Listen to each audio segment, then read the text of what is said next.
देखो section number 18 क्या बात कर रहा है, place of institution of a suit where local limits of jurisdiction of the courts are uncertain. देखो ये कह रहा है कि यहाँ पर जो लोकल लिमिट्स हैं कोर्ट की, कोर्ट के बारे में बात कर रहा है कि जो कोर्ट की जो जुरिस्डिक्शन है वो क्या है, वो अनसर्टेन है। ठीक है, तो यहाँ पर फिर क्या किया जाएगा, देखो ध्यान से समझना, मैं आपको पहले बता देती हूँ।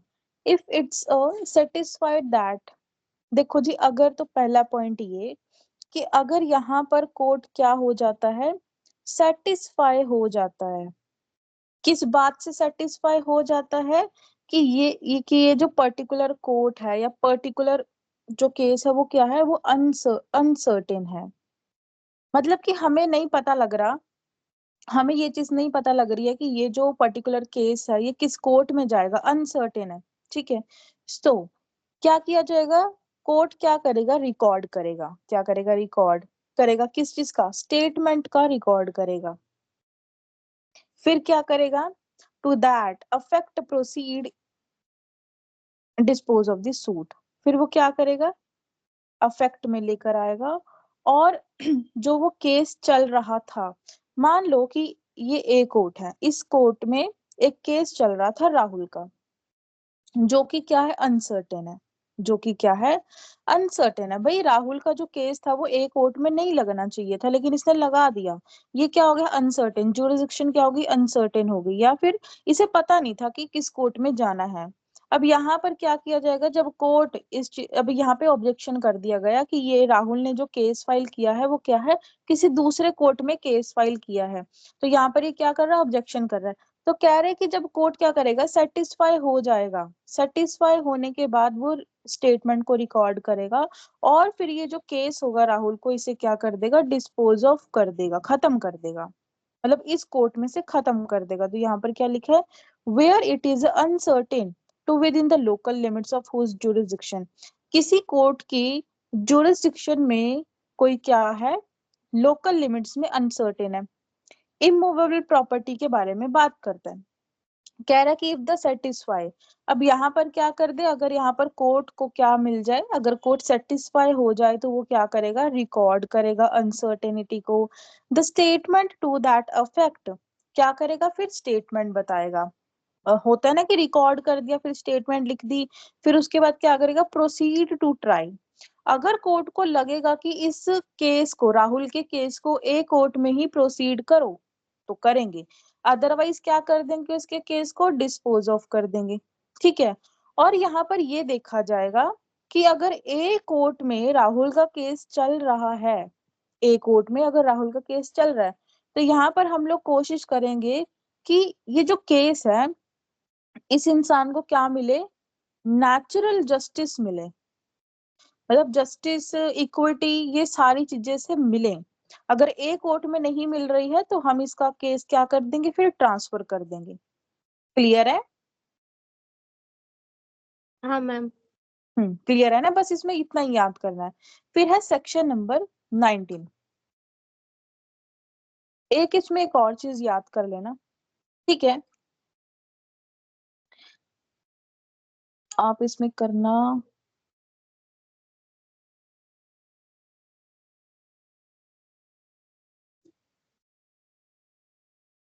इसमें एक लाइन लिख लो, मैं लिख रही हूँ साथ के साथ, दूसरा पॉइंट बना के इसमें लिख लेना। The appellant court, appellant and revisional court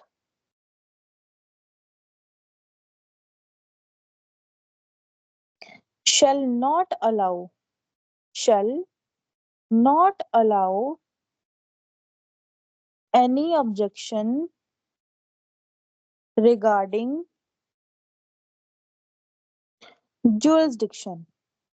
देखो आपको पता है ना, जिस कोर्ट में हम अपील करते हैं वो अपीलेंट कोर्ट, जिसमें रिवीजनल किया जाता है वो रिवीजनल कोर्ट हो जाता है। तो कह रहा है कि अगर अपीलेंट और रिवीजनल कोर्ट में वो क्या कर सकते हैं, वो अलाउ नहीं कर सकते किसी भी तरह के ऑब्जेक्शन को।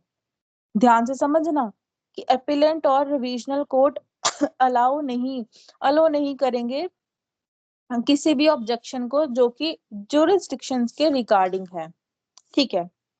इफ अगर statement, if statement is not recorded, अगर स्टेटमेंट को रिकॉर्ड नहीं किया गया, ठीक है, या तो जिस टाइम पर क्या किया जा रहा है, उस सूट, पर्टिकुलर सूट का क्या चल रहा है, इंस्टीट्यूशन चल रहा है, मतलब केस को फाइल कर रहे हैं, उसकी प्रोसीडिंग्स चल रही हैं, या फिर ट्रायल चल रहा है, वॉट एवर, कुछ भी चल रहा है। क्या कह रहा है कि अपिलेंट और रिविजनल कोर्ट अलो नहीं करेगा किसी भी ऑब्जेक्शन को अगर स्टेटमेंट रिकॉर्ड नहीं करी गई। कैसी स्टेटमेंट रिकॉर्ड नहीं करी गई? But at the time of institution of the suit there was no reasonable ground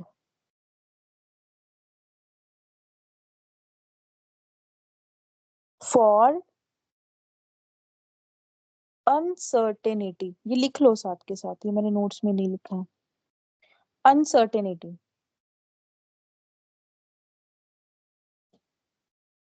दोबारा बताती हूँ, देखो।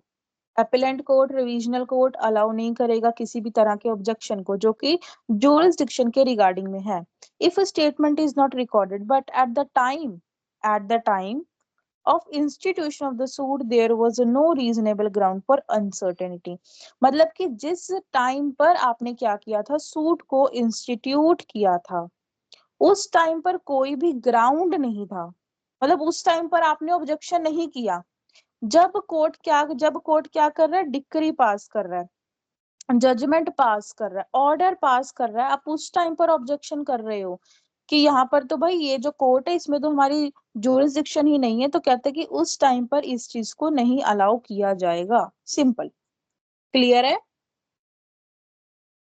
हाँ मैम। ये थोड़ा कंफ्यूजिंग है, इसे लिख लो, ठीक है। ये मैंने नोट्स में लिखा नहीं है, पता नहीं क्यों नहीं लिखा है, बट नहीं लिखा है अब।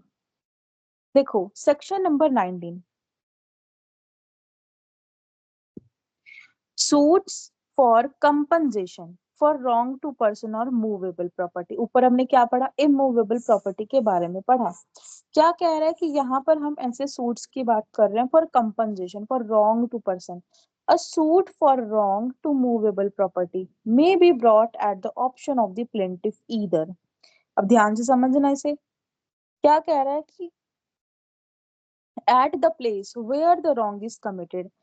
अब ये क्वेश्चन आ गया, देखो ये कंफ्यूजन होती है सबको कि भाई देखो यहाँ पर मान लो कि किसी ने मेरी प्रॉपर्टी को मेरे से छीन लिया। मूवेबल प्रॉपर्टी के बारे में पढ़ रहे हैं, तो किसी ने मेरी प्रॉपर्टी को छीन लिया पंजाब में, ठीक है।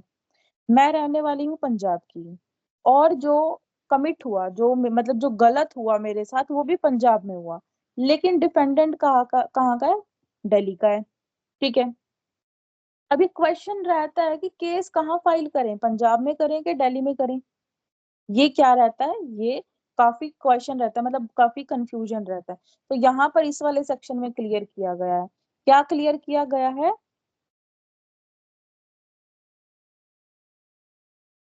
क्या बोल रहे हैं, at the place where the wrong commit. सबसे पहला पॉइंट कि आप वहां पर अपना केस फाइल कर सकते हो जहां पर क्या हुआ है, कुछ रॉन्ग कमिट हुआ है। क्या हुआ है, कुछ रॉन्ग कमिट हुआ है। दूसरा पॉइंट कि वेयर द डिफेंडेंट रिजाइड्स, जहां पर डिफेंडेंट रह रहा है वहां पर भी आप कर सकते हो। मतलब मैं रह रही थी पंजाब में और डिफेंडेंट कहाँ रह रहा है, दिल्ली में, तो आप दिल्ली में भी जाकर केस फाइल कर सकते हो। आप जहां रह रहे हो वहां भी कर सकते हो। जहां पर गलत रॉन्ग कमिट हुआ है, मान लो रॉन्ग कमिट हुआ है हरियाणा में, तो आप हरियाणा में भी केस फाइल कर सकते हो।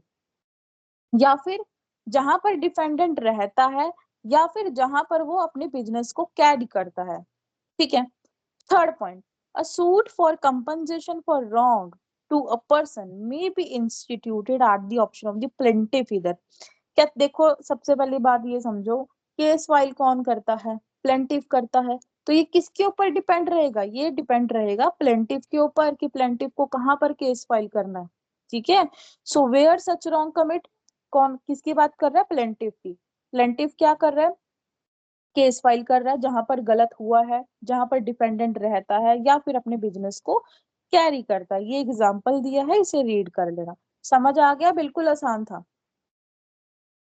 हाँ मैम। देखो अब है सेक्शन नंबर 20। ओके, यहां पर ध्यान से समझना है। सेक्शन नंबर 19 में हमने क्या पढ़ा, सूट्स फॉर कंपनसेशन। कंपनसेशन के केसेस की बात की जा रही थी। सेक्शन नंबर 20 में क्या बात, other suits to be instituted where defendant reside और कॉज ऑफ एक्शन अराइजेस। इसमें हमें दो लाइनें याद करनी, एक है डिफेंडेंट रिजाइड कि डिफेंडेंट जहां रहता है, या फिर कॉज ऑफ एक्शन जहां अराइज हुआ, और अदर सूट्स के बारे में बात कर रहा है। सेम है बिल्कुल, कुछ डिफरेंस नहीं है। देखो section number 20 provides for all the cases not covered by any 16 to 19। कहते कि सेक्शन नंबर 20 को इसीलिए बनाया गया क्योंकि सेक्शन नंबर, जो चीज सेक्शन नंबर 16 से लेके 19 में कवर नहीं हुई वो हम सेक्शन नंबर 20 में कवर करेंगे। All such suits may be filed at the plaintiff option. Plaintiff case file करता है, बहुत आसान, हमें पता है। Where the cause of action arise, कहाँ करेगा भाई, अब वो केस फाइल कहाँ करेगा, प्लेंटिफ की बात कर रहा है, कहाँ करेगा, जहां पर कॉज ऑफ एक्शन हुआ है, जहां पर चोरी हुई है या कुछ भी हुआ है वो सारी, पूरी तरीके से या पार्टली। ठीक है, या तो पूरे तरीके से या पार्टली अराइजेस हुआ है। वेयर द डिफेंडेंट रिजाइड, जहां पर डिफेंडेंट रह रहा है या फिर अपने बिजनेस को कैरी करता है। अब देखो कई बार क्या होता है, प्लेंटिफ भी बहुत सारे होते हैं और डिफेंडेंट भी बहुत सारे होते हैं।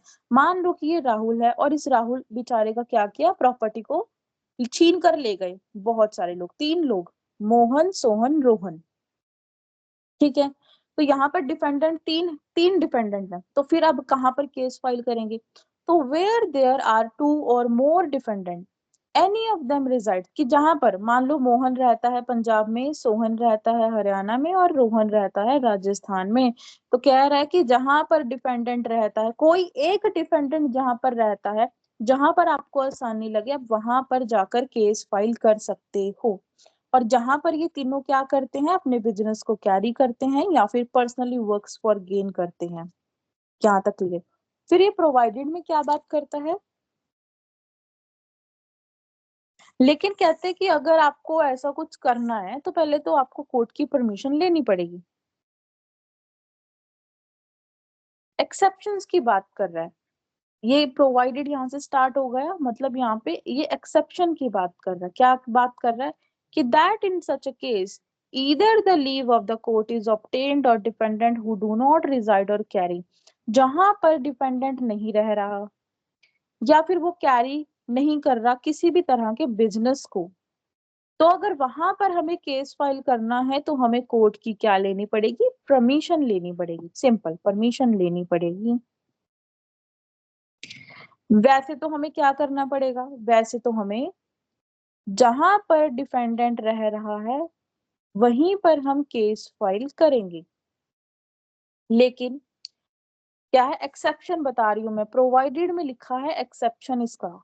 एक्सेप्शन क्या बात करता, कि अगर आपको ऐसी जगह पर केस फाइल करना है जहां पर डिफेंडेंट नहीं रहता, तो वहां पर आपको क्या करना पड़ेगा, कोर्ट की परमिशन लेनी पड़ेगी। सिंपल, क्लियर है। हाँ मैम। और इसमें ये भी है, इसमें एक और चीज भी है कि अगर यहाँ पर मान लो डिफेंडेंट है हमारे 3, एक रहता है पंजाब में, एक रहता है राजस्थान में, एक रहता है हरियाणा में। ठीक है, अलग अलग जगह पर रहते हैं। प्लेंटिफ ने सोचा कि मैं केस फाइल करता हूँ हरियाणा में क्योंकि मेरे पास है। तो कहते कि अब जब केस फाइल करना है तो हमें इस वाले डिफेंडेंट की क्या लेनी पड़ेगी, कंसेंट लेनी पड़ेगी। क्या लेनी पड़ेगी, कंसेंट। क्योंकि आपको पता है ना कि जो तारीख मिलती है फिर उस तारीख पे जाना पड़ता है, अगर काफी दूर है, राजस्थान हरियाणा से कितनी दूर है ना, पंजाब कितनी दूर है, तो कह रहा है कि यहाँ पर फिर इसकी भी कंसेंट लेनी पड़ेगी, बाकी डिफेंडेंट की भी कंसेंट लेनी पड़ेगी कि क्या मैं यहाँ पर केस फाइल कर दूं, तो यहाँ पर कंसेंट लेनी पड़ेगी। सिंपल, क्लियर है। हाँ मैम। और इसका ऑब्जेक्टिव यही है, अगर उसका ऑब्जेक्टिव पूछा गया तो इसका इस वाले 20 वाले सेक्शन का ऑब्जेक्टिव यही है कि भाई लॉन्ग डिस्टेंस अगर ज्यादा होता है, ज्यादा दूरी पे अगर केस फाइल किया जाता है तो खर्चा बढ़ जाता है, ठीक है, आ नहीं पाता है डिफेंडेंट, तो इसलिए। फिर है सेक्शन नंबर 21। अच्छा, देखो ये अब बात करता है ऑब्जेक्शन के बारे में। सबसे पहले तो इसमें क्या करो, आप एक फ्लो चार्ट बना लो, मैं बना रही हूँ, कहाँ बनाऊं।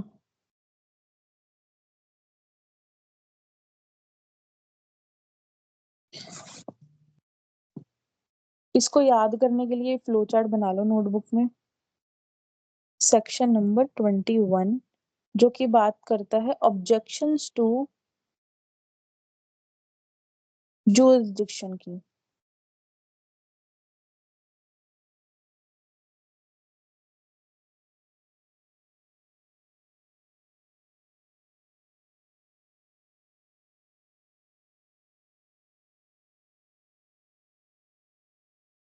पेक्युनरी लिमिट्स और executing court.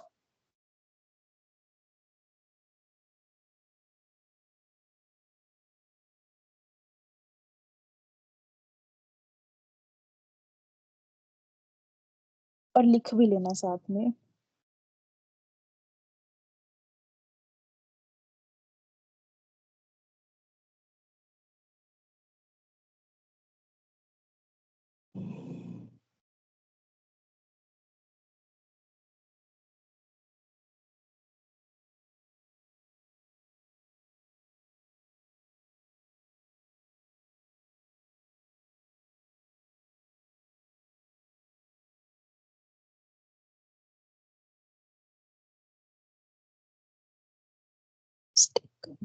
in the court of first instance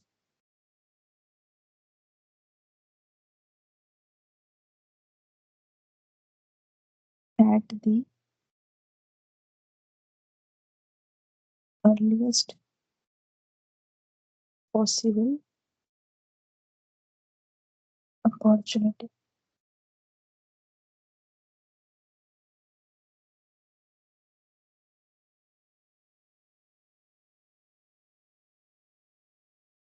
ma'am वो रिविजनल कोड के बाद क्या लिखे हो? रिविजनल कोड के बाद ये कुछ भी नहीं है, फिर यहाँ से स्टार्ट हो रहा है।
समझाऊं, लिख लिया।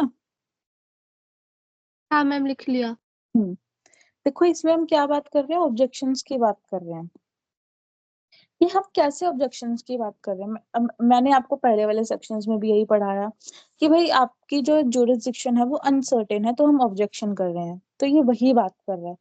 क्या वो बात कर रहा है, अब देखो यार सिंपल बात है, एग्जाम्पल लेते हैं, ये जो मैंने लिखा इंग्लिश में कुछ मत समझो, देखो ये है एक कोर्ट ए, मैंने ना इसमें एक केस फाइल किया अपना, मान लो राहुल अपना केस फाइल करता है यहाँ पे, ठीक है। अब यहाँ पे क्या हुआ, राहुल को पता था, राहुल को क्या पता था, राहुल को पता था कि ये जो केस है ये सिर्फ 5,000 रुपए तक के केसेस देखता है, और राहुल का केस कितना है, 10,000 रुपए तक का। राहुल को पता था कि ये जो कोर्ट है ये सिर्फ पंजाब के केसेस देखता है, और राहुल का जो केस है वो कहाँ का था, हरियाणा का, ठीक है। और इसमें हमने क्या पढ़ा तीसरा, एग्जीक्यूटिंग कोर्ट, बस ये करने की जरूरत नहीं है, ठीक है। अब राहुल को पता था, राहुल का जब केस चला, राहुल का केस चला 2022 में, चलते चलते चलते 2025 आ गया। अब 2025 में केस हो गया खत्म, मतलब हुआ नहीं, खत्म होने वाला है, केस खत्म होने वाला है। अब बोलते कि बस आज आखिरी तारीख है और लास्ट डेट है, मान लो आज केस की 2 फेब, लास्ट डेट 2025 की, तो इसके बाद केस खत्म, मतलब बस जजमेंट डिक्री वगैरह पास करना है। अब राहुल क्या करता, राहुल ने क्या किया, 2022 में केस फाइल किया, उसने गलत कोर्ट में केस फाइल किया, ठीक है। 5,000 रुपए तक का वो देख सकता है, इसका 10,000 का केस है, हरियाणा में करना था, इसने पंजाब में कर दिया। तो कहते कि अब राहुल ये बोल रहा है कि सर ये जो कोर्ट है ना, अब कोर्ट कोई डिक्री पास कर रहा है, ये उसे मना कर रहा है कि भाई तू जो ये कोर्ट है, जो ए कोर्ट है, वो मेरी जो मेरा केस है उसमें डिक्री पास, जजमेंट पास, ऑर्डर पास नहीं कर सकता, डिक्री ऑर्डर और जजमेंट पास नहीं कर सकता। क्यों नहीं कर सकता, क्योंकि भाई इस केस के पास, इस वाले कोर्ट के पास जो जुरिस्डिक्शन ही नहीं है, उसने ऑब्जेक्शन रेज कर दिया, राहुल ने क्या किया, ऑब्जेक्शन।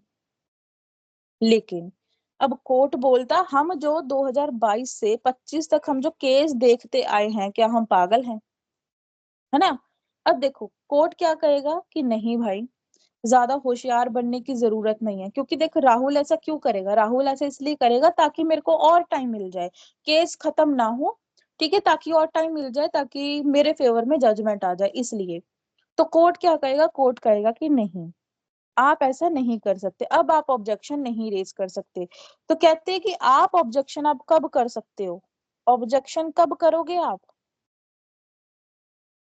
कब, वेन, ठीक है, जब आपको पता लग जाए, जब क्या लग जाए, आपको पता लग जाए कि मेरे इस कोर्ट में जुरिस्डिक्शन नहीं है, या फर्स्ट इंस्टेंस, हाँ इसमें यही वर्ड लिखा है, फर्स्ट इंस्टेंस वर्ड जो लिखा है, कि जब आपको पहली बार पता लग गया तो आपको उसी टाइम क्या करना है, ऑब्जेक्शन करना है। दूसरी चीज, अब केस खत्म होने वाला है, खत्म होने वाला है, सेटलमेंट होने वाला है, सेटलमेंट होने वाला है, तो कह रहा है कि सेटलमेंट होने से पहले पहले, होने वाला है, सेटलमेंट होने से पहले आप क्या कर सकते हो, ऑब्जेक्शन कर सकते हो। लेकिन अगर कोर्ट ने एक बार जजमेंट पास कर दिया, डिक्री या ऑर्डर पास कर दिया, फिर उस ऑब्जेक्शन का कोई फायदा नहीं होगा, यही इसमें लिखा है। क्या लिखा है मैंने, कहते कि आप ऑब्जेक्शन कर सकते हो प्लेस ऑफ सुइंग का, कि पंजाब में नहीं हरियाणा में केस फाइल करना था, पेकनरी 5,000 नहीं, 10,000 का। और एग्जीक्यूटिंग कोर्ट की कुछ डिक्री वगैरह कोर्ट एग्जीक्यूट करते, तो वो पावर इस कोर्ट के पास नहीं है, ए के पास नहीं है, आप ऑब्जेक्शन कर सकते हो। कहते कि जो अपीलेंट और जो रिविजनल कोर्ट होते हैं वो ऑब्जेक्शन को अलाउ करवाएंगे, करवाएंगे, अनलेस, कब नहीं करवाएंगे, जब जो इंसान है, जो राहुल है, राहुल को क्या करना चाहिए था, पहली बार में ही बताना चाहिए था कि ये जो कोर्ट है वो गलत है, इसमें मेरी जुरिस्डिक्शन नहीं है, जब अर्लीस्ट पॉसिबल अपॉर्चुनिटी उसे मिल जाए ये बताने की, ऑब्जेक्शन रेज करने की। लेकिन अब आपने ऑब्जेक्शन करना है तो ऑब्जेक्शन कब करोगे, या तो इशू सेटलमेंट होने से पहले करोगे, या फिर अभी सेटलमेंट हुआ नहीं है, या तो बिफोर करोगे, या फिर अभी सेटलमेंट हुआ नहीं है इशू, उससे पहले पहले आपको करना पड़ेगा। लेकिन अगर एक एक बार सेटलमेंट हो गया इशू का, तो उसके बाद आप ऑब्जेक्शन नहीं कर सकते इन 3 चीजों का। और इसमें बोलते हैं कि जो ऑब्जेक्शन है हो रहा है या कुछ भी हो रहा है उसमें फेल्यूर ऑफ जस्टिस नहीं होना चाहिए, मतलब जस्टिस फेल नहीं होना चाहिए बस। क्लियर है ये सेक्शन? हाँ मैम। अब एक बार इसमें देख लेते हैं, इसमें भी मैंने यही लिखा, देखो। No objection, no objection as to the place of suing, pecuniary jurisdiction allowed by the appellant or revisional court, place of suing, competence of the court with reference to the pecuniary, objection was taken in the court of the first instance में ही चाहिए उसको, possible opportunity जब मिल जाए तभी बताना पड़ेगा, before और जब सेटलमेंट हो रहा है या फिर बिफोर सेटलमेंट आपको ऑब्जेक्शन रेज करना पड़ेगा, और फेलियर ऑफ जस्टिस नहीं होना चाहिए। क्लियर है? इसके बाद ये जो मैंने पॉइंट्स लिखे हैं ये क्या कर रहे हैं, ये मैंने डिटेल में बताए हैं, ठीक है? तो ये करने की जरूरत नहीं है, अगर इतना कर लोगे तो काफी है। वही सेम पॉइंट आ गया, देखो मैं बता ही देती हूँ, क्या छोड़ना भी इसमें। एग्जीक्यूटिंग कोर्ट के बारे में हमने अभी पढ़ा ना, तीसरा पॉइंट, तो वही बात कि अगर एग्जीक्यूटिंग कोर्ट भी आपको ऑब्जेक्शन करना है तो पॉसिबल फर्स्ट इंस्टेंस में ही आपको बताना पड़ेगा, और फेलियर ऑफ जस्टिस नहीं होना चाहिए। क्लियर है? हाँ मैम।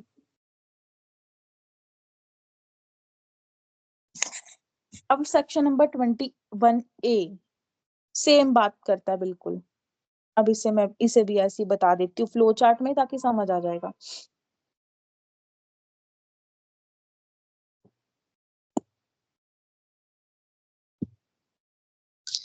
ये है सेक्शन नंबर 21A। इसका क्या है? Bar on suit to set aside decree on objection as to place of suing, यही इसकी हेडिंग है। अब देखो ये इसमें क्या कर रहे हैं, ये इसमें बार कर रहा है। कैसे कर रहा है देखो, ये है हमारा केस 1, ये है हमारा केस नंबर 2। यहाँ पर राहुल और शिवानी, मोहन,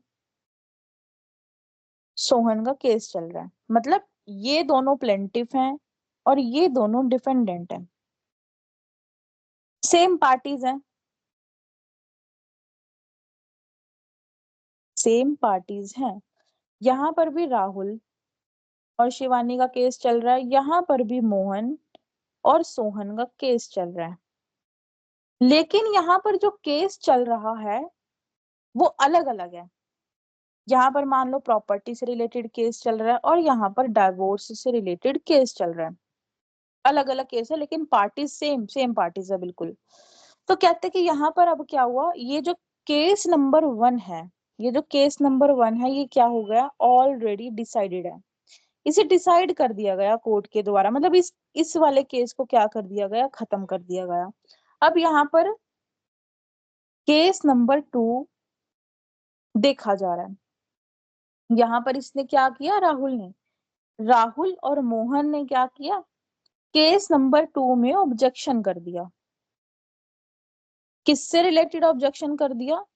ज्यूरिसडिक्शन से रिलेटेड। केस सेम सेम चल रहे थे, सॉरी केस अलग अलग है, सेम सेम पार्टीज के केस चल रहे थे। यहाँ पर भी ज्यूरिसडिक्शन गलत थी, केस नंबर 1 में भी गलत थी, इसने तब नहीं बताया, लेकिन इसने केस 2 में बता दिया। तो कहते हैं कि यहाँ पर कोई ऑब्जेक्शन नहीं माना जाएगा, आप जो मर्जी कर लो, यहाँ पर ऑब्जेक्शन माना ही नहीं जाएगा। समझ रहे हो? जब केस नंबर 1 में आपको करना चाहिए था ऑब्जेक्शन, अब वो ऑलरेडी डिसाइडेड हो चुका है, तब केस नंबर 2 में आप ऑब्जेक्शन कर रहे हो तो वो नहीं माना जाएगा। क्लियर है? इसे हम लिखेंगे,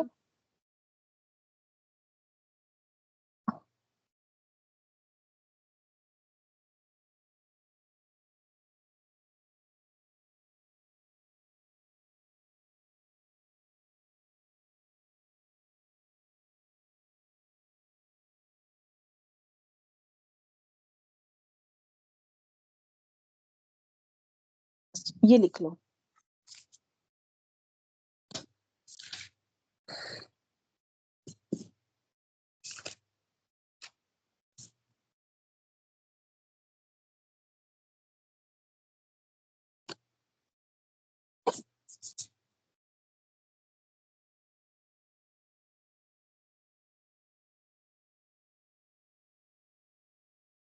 हुआ मैम।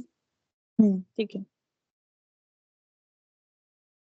अब है सेक्शन नंबर 22। देखो 21 में जो पढ़ाया वही सेम यहाँ लिखा है, इसे रीड कर लेना। अब आ जाता है 22 से 25 तक, ये बात करता है ट्रांसफर के बारे में कि केस को कैसे ट्रांसफर किया जाता है एक कोर्ट से दूसरे कोर्ट में। ये फ्लो चार्ट है, पढ़ लेना, ठीक है। सेक्शन नंबर 22 ये क्या बात करता है? सबसे पहले तो ये याद रखना कि सेक्शन नंबर 22 को क्या कहा जाता है? Balance of convenience. Balance of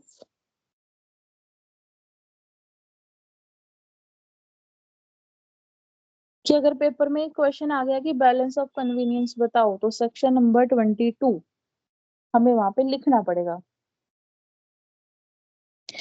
section number 22 बोल रहा है कि जब किसी, एक सेकेंड,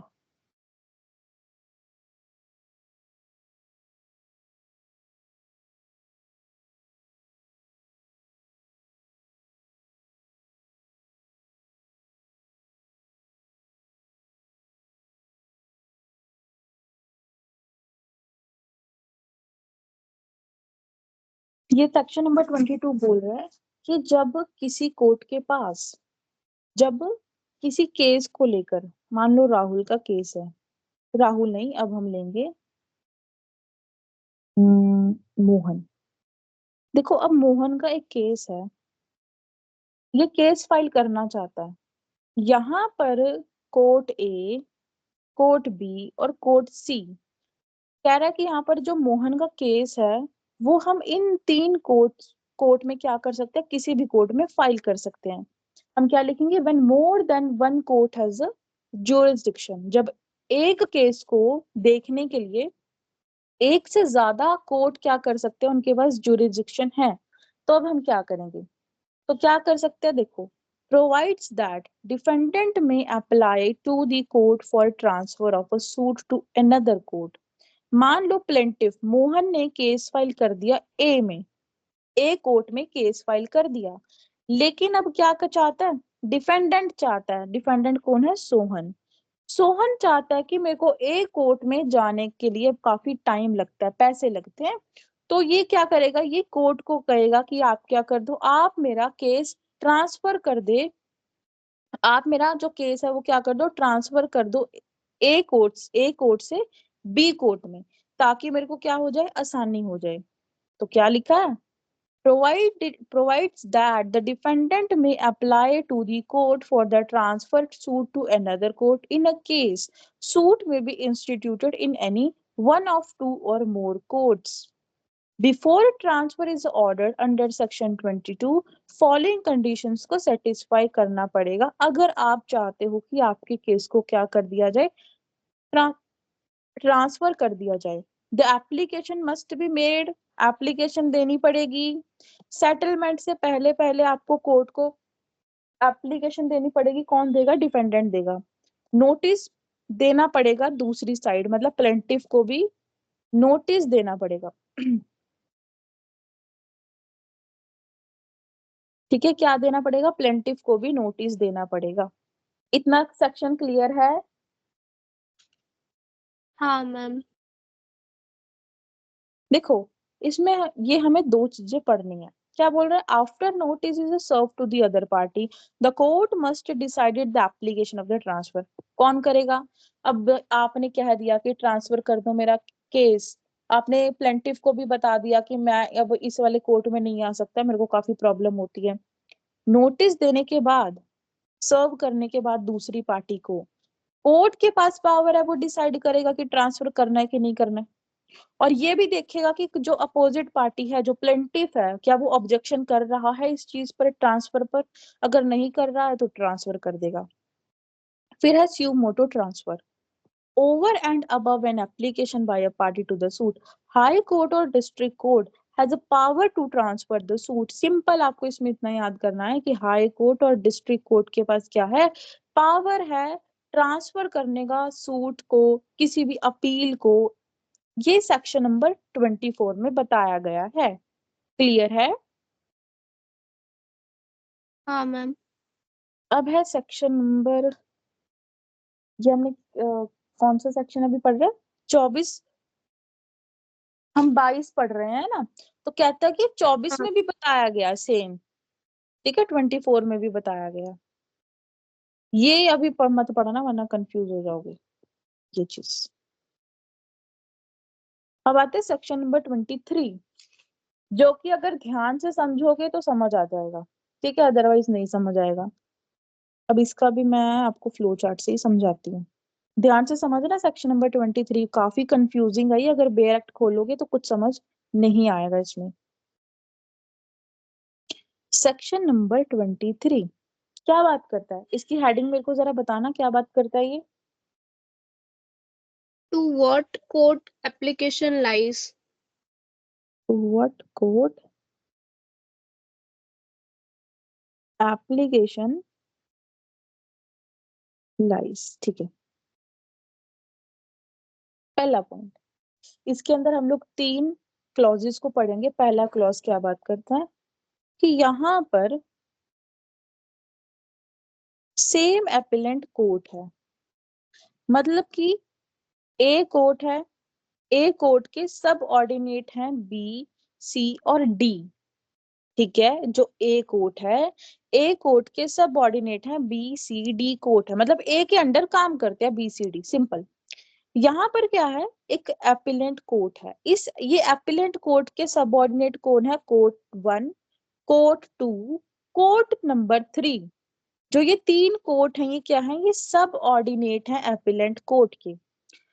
कहते कि अब राहुल का, यहाँ पर राहुल नहीं, यहाँ पर मान लो वरुण का क्या चल रहा है, केस चल रहा है कोर्ट नंबर 1 में। कोर्ट नंबर 1 में वरुण का केस चल रहा है। वरुण कह रहा है कि सर आप क्या कर दो, मेरे केस को ट्रांसफर कर दो। हालांकि जोरिस्डिक्शन नहीं है, लेकिन सबऑर्डिनेट तो है ना एपिलेंट कोर्ट का। ये दोनों तीनों कोर्ट क्या है, सेम जुरिस्डिक्शन में आते हैं, एपिलेंट कोर्ट के जुरिस्डिक्शन में आते हैं। तो यहाँ पर क्या कर दिया जाएगा, फिर वरुण का केस कोर्ट नंबर 1 से कोर्ट नंबर 2 में ट्रांसफर कर दिया जाएगा, बहुत आसानी से। क्यों कर दिया जाएगा, क्योंकि यहाँ पर जो एपिलेंट कोर्ट है वो क्या है, वो सब ऑर्डिनेट है। ये तीनों ही कोर्ट क्या है, सब ऑर्डिनेट है एपिलेंट कोर्ट की, ठीक है, क्लियर है। हाँ मैम।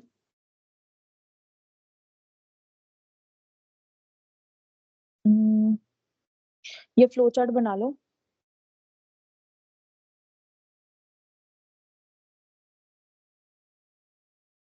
ये देख लेना, यहाँ पे डबल एल आएगा शायद। ये क्या है, सब ऑर्डिनेट,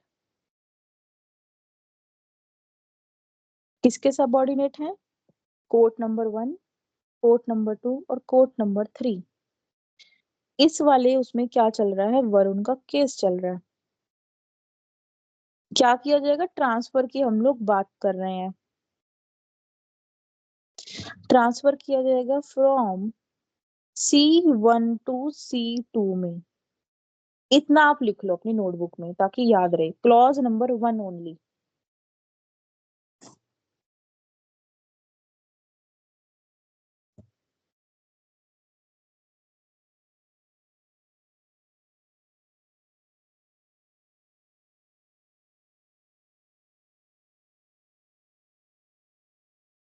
लिख लिया,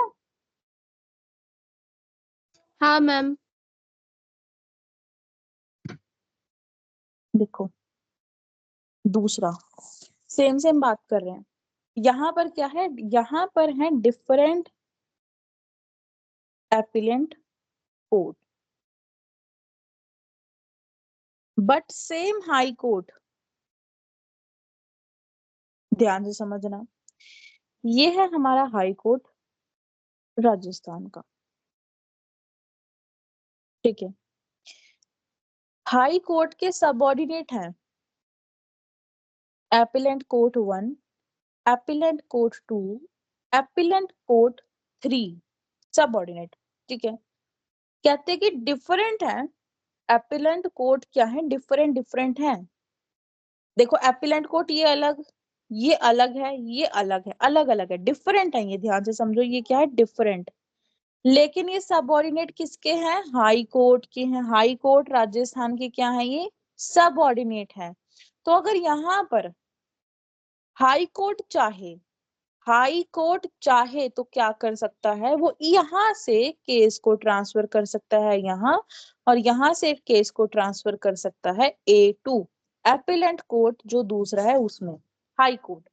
यहाँ पर हम बात कर रहे थे कोर्ट नंबर 1 2 की, सेम एपिलेंट कोर्ट है, लेकिन यहाँ पर डिफरेंट एपिलेंट कोर्ट है और हाई कोर्ट इनका सेम है, सबऑर्डिनेट है।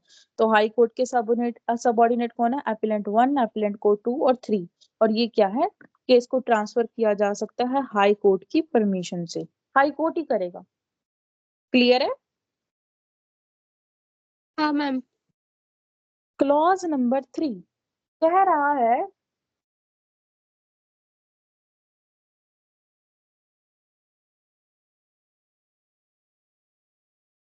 ये है कोर्ट नंबर 1, कोर्ट नंबर 2 और 3। इस कोर्ट का हाई कोर्ट है 1, इस कोर्ट का हाई कोर्ट है 2, और इस कोर्ट का हाई कोर्ट है नंबर 3। अलग अलग हाई कोर्ट है, कोर्ट भी अलग अलग है, हाई कोर्ट भी अलग अलग है। ठीक है। अब कहते हैं ट्रांसफर करना है केस को, तो कैसे ट्रांसफर किया जाएगा। मान लो कि वरुण कह रहा है, उसका केस चलता है यहाँ कोर्ट नंबर 2 में, वरुण का केस चल रहा है कोर्ट नंबर 2 में।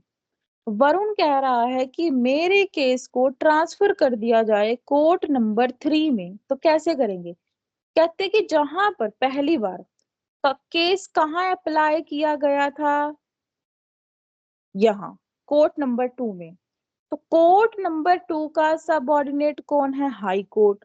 तो हाई कोर्ट की परमिशन से इस वाले कोर्ट का जो केस होगा वो ट्रांसफर कर दिया जाएगा दूसरे कोर्ट में। यहाँ पर उस वाले हाई कोर्ट की परमिशन लेंगे जिस वाले हाई कोर्ट में हमने क्या किया है, अपने केस को फाइल किया है। क्लियर है। हाँ मैम।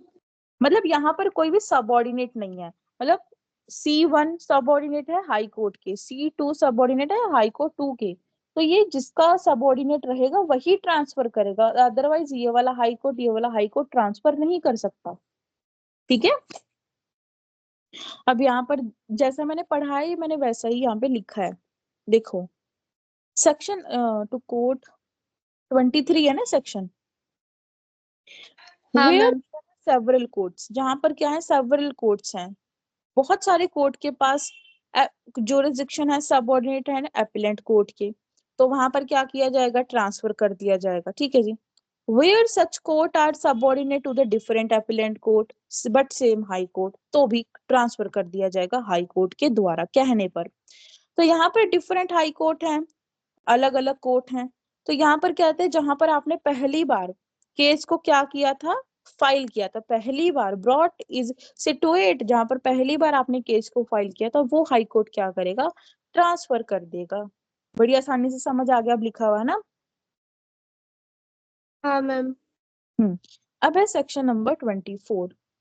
24 हमारा पावर्स के बारे में बात करता है, विड्रॉल और पावर्स के बारे में। चलो ये भी मैं आपको ऐसे लिख के पढ़ा देती तो समझ आ जाएगा। ठीक है। सेक्शन नंबर 24 25 पहले स्क्रीन पे देख लेते हैं, फिर नोट्स में देख लेंगे तो आसानी से समझ आ जाएगा। सेक्शन नंबर 24 क्या बात कर रहा है, ये दो चीजों के बारे में बात कर रहा है। एक बात कर रहा है ट्रांसफर की, और एक बात कर रहा है विड्रॉल करने की। विड्रॉ का मतलब टेक बैक, वापिस ले लेना। जैसे कि ए कोर्ट ने अपना केस ट्रांसफर किया था बी कोर्ट में, लेकिन वो क्या कर रहा है, बी कोर्ट को कह रहा है कि मेरा जो केस है वो क्या कर दे, वापिस कर दे, उसे विड्रॉ कहते हैं। और ट्रांसफर तो आपको पता ही है। तो कहते हैं कि एप्लीकेशन बाय, कैसे कैसे हम इसे याद करेंगे, ध्यान से समझना, लिख लो इसे। एप्लीकेशन बाय पार्टी, पार्टी के द्वारा क्या दी गई, एप्लीकेशन दी गई, क्या करने की, ट्रांसफर करने की और विड्रॉल करने की। प्लस नोटिस दिया गया, नोटिस भी तो, अब मान लो डिपेंडेंट बोल रहा है कि ट्रांसफर करना है या विड्रॉल करना है, तो नोटिस भी तो देंगे हम पार्टी को, नोटिस देंगे हम पार्टी को, प्लस हियरिंग, सुनेंगे भी तो उनकी बात कि क्या कहना चाह रहे हैं वो लोग, प्लेंटी फॉर डिपेंडेंट कोर्ट सुनेगा। तो ये 3 काम पहले होंगे। फिर क्या आ जाता है, फिर क्या करेगा हाई कोर्ट और डिस्ट्रिक्ट कोर्ट, लिख लो साथ के साथ। हाई कोर्ट और डिस्ट्रिक्ट कोर्ट क्या करेगा, ट्रांसफर की बात कर रहे हैं अभी हम सिर्फ, विड्रॉल की बात करेंगे बाद में। ट्रांसफर, ट्रांसफर कर रहा है हाई कोर्ट और डिस्ट्रिक्ट कोर्ट क्या, any suit, appeal,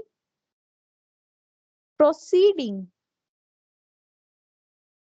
any suit, appeal और प्रोसीडिंग जो कि क्या है, पेंडिंग है हमारे कोर्ट के सामने, पेंडिंग बिफोर इट,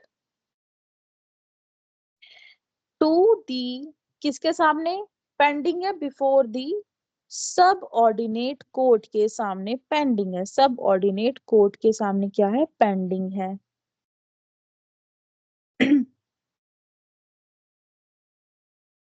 और अभी तक डिक्री और ऑर्डर पास नहीं हुआ है, तो आप ट्रांसफर कर सकते हो भाई। हमने मैंने आपको पहले भी पढ़ा कि भाई सब ऑर्डिनेट कोर्ट में आप ट्रांसफर कर सकते हो बड़ी आराम से। अब वैसे ही विड्रॉल का सिस्टम है, ट्रांसफर बहुत आसान है, ट्रांसफर कर देना, एक कोर्ट दूसरे कोर्ट में ट्रांसफर कर रहा है, कौन कर रहा है, हाई कोर्ट और डिस्ट्रिक्ट कोर्ट। सुप्रीम कोर्ट, हम जो सुप्रीम कोर्ट है वो सेक्शन नंबर हमारा 25 में आएगा, 24 में नहीं आएगा, तो याद रखना, कंफ्यूज मत होना, ठीक है। अब सेम बात करते हैं विड्रॉल के बारे में।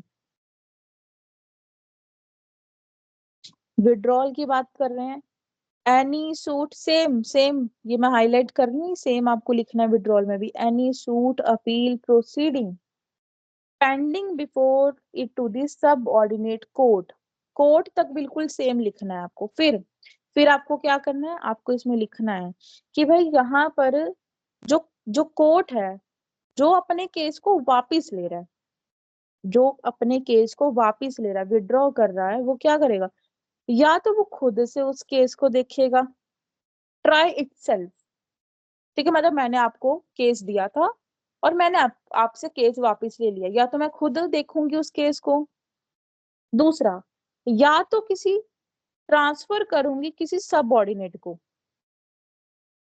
टू अदर सबऑर्डिनेट कोर्ट,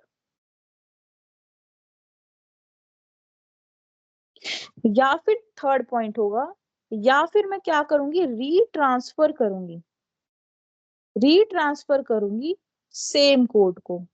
मान लो कि मैंने ए कोर्ट से बी कोर्ट में केस भेजा था, तो ये जो बी है मैं वापस ले रही हूँ केस अपना और ए को भेज रही हूँ, मतलब मैंने अपना केस ए को दिया था, फिर मैंने क्या कर दिया, ए से बी को दे दिया, फिर मैं बी से विड्रॉल करके वापस ए को अपना केस वापस कर रही हूँ, तो रीट्रांसफर कर रही हूँ मैं। क्लियर है। हाँ मैम। अब है सेक्शन नंबर 25, ये बात करता है सुप्रीम कोर्ट की, सेम है बिल्कुल सेम, जो पढ़ा वही सेम। सेक्शन नंबर 25 ये बात कर रहा है सुप्रीम कोर्ट की क्या क्या पावर है ट्रांसफर करने की। तो कह रहा है कि सेम पॉइंट, एप्लीकेशन देनी पड़ेगी पार्टी को, पार्टी के द्वारा नोटिस देना पड़ेगा और हियरिंग सुनना पड़ेगा। फिर क्या करोगे भैया आप, फ्रॉम हाई कोर्ट और civil court in one state. Supreme court क्या कर रहा है, एक हाई कोर्ट से या एक सिविल कोर्ट से ट्रांसफर कर रहा है किसी दूसरी स्टेट में या फिर सेम स्टेट में, क्या लिखेंगे, फ्रॉम हाई कोर्ट और सिविल कोर्ट ट्रांसफर कर रहा है या तो अदर स्टेट में या फिर उसी स्टेट में, लेकिन क्या कर रहा है, ट्रांसफर कर रहा है,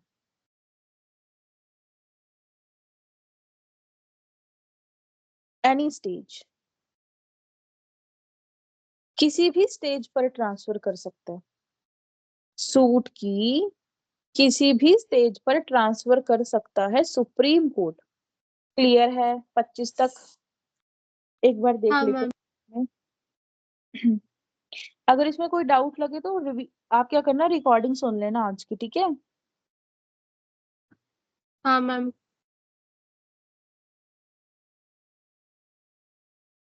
जो पढ़ाया है वही मैंने इसमें लिखा है, ट्रांसफर कर रहे हैं। अदर प्रोसीडिंग जो कि पेंडिंग है, ठीक है। ट्रायल अभी खत्म नहीं हुआ है, सबऑर्डिनेट को ट्रांसफर करेगा, विड्रॉल करेगा, ठीक है, या तो रीट्रांसफर करेगा या तो खुद से देखेगा। यही सारा सेम केस, इसमें करने की जरूरत नहीं है आपको। 25 में क्या है, हाई सुप्रीम कोर्ट एप्लीकेशन देनी पड़ेगी, नोटिस देना पड़ेगा, किसी भी स्टेज पर वो ट्रांसफर कर सकता है, ठीक है। या तो करेगा, एक बार इसे रीड कर लेना, सेम सेम स्टेट में या फिर अदर स्टेट में, ठीक है। ये मैंने काफी ज्यादा लिखा है तो ये आपको पढ़ने की जरूरत नहीं है। क्लियर है? हाँ मैम। अब देखो इसमें मैं आपको एक बार बता देती हूँ, देखो इसमें हमारा क्या है, सेक्शन नंबर 25 तक हमने किया, 25 तक हमने कर लिया, 1 से 25 तक कर लिया। अब मैंने आपको याद कराया था कि सेक्शन नंबर 26 क्या बात करता है, इंस्टीट्यूशन ऑफ सूट की बात करता है। उसका ऑर्डर नंबर क्या था, कौन सा ऑर्डर नंबर था 26 सेक्शन का? 4। Ma'am order 4। 4 था ना? तो ऑर्डर नंबर 1, 2 और 3 हम कल पढ़ेंगे। मतलब सेक्शन नंबर 1 से लेके 25 तक ऑर्डर कौन से डील करते हैं, 1, 2, 3। और सेक्शन नंबर 26 के साथ ऑर्डर नंबर 4 डील करता है। और सेक्शन नंबर 27, 28 और 29 से लेकर कितने ऑर्डर नंबर हमारा डील करता है, 5। तो मतलब सेक्शन नंबर 29 हम कवर करेंगे, साथ में हम अपने 5 ऑर्डर्स को भी पढ़ लेंगे। क्लियर है? हाँ मैम। और वो तो आपको पता है कि जो रूल्स होते हैं वो हमारे ऑर्डर के अंदर ही होते हैं।